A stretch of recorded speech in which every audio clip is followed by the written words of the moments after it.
All right, so you've just heard a chord melody on Autumn Leaves, and I want to talk through that chord melody. It's a very basic approach to playing a simple chord melody on Autumn Leaves, but I want to give you a little background for each of these voicings. So let's look at this written example. So we start with the lead in,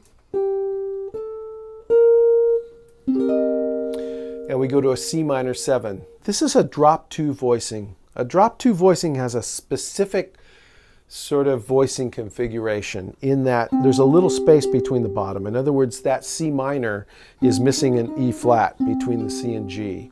And then the G and B flat are really tight in the middle. And then on the top, it's missing a C between the B flat and E flat. It's a real convenient shape on the guitar. I won't go too deeply into why it's called a drop 2 voicing. I actually did it in an earlier segment in the beginning package.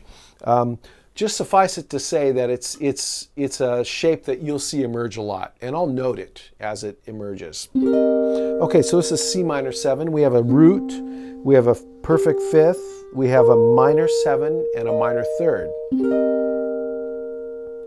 And then we go to this shape just by changing one pitch. It's an F9, and this is what it sounds like with the root on the bottom.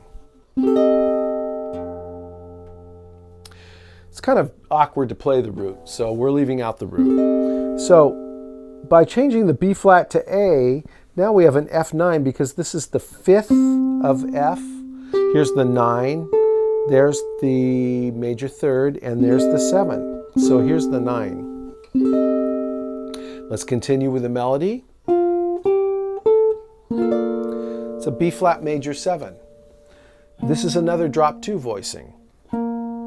B flat, the root, F, the 5th, A is the major 7, and D is the major 3rd. Okay, now we have a really fancy voicing, and we don't have a root on the bottom. This is an E flat major 6. Okay, so have fun with this. Feel free to interpret this as you would like to. That's the meaning of this music. I mean, we're improvising musicians, and everybody feels a phrase in a little bit of a different way. So feel free to go with your own instincts with this example and enjoy the process.